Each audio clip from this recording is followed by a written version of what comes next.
एहो देव मूंगा दानापुर आंगरी सोहे सहर मोती हरी सोहे सहर मोती हरी सोहे एहो आरा छपरा बलिया भेड़ी हरी सोहे मुसारी घरारी सोहे मुसरी घरारी सोहे एहो छठी घाटे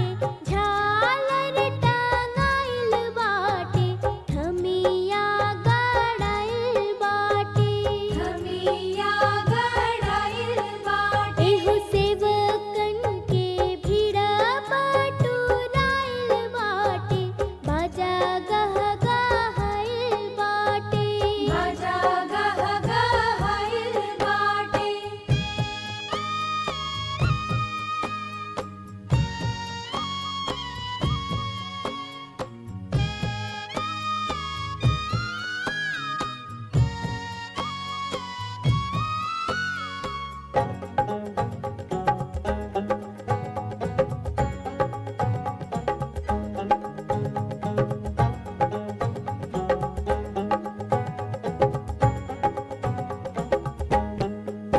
एहो पटना हाजीपुरा लाला गंजा सोहे देखा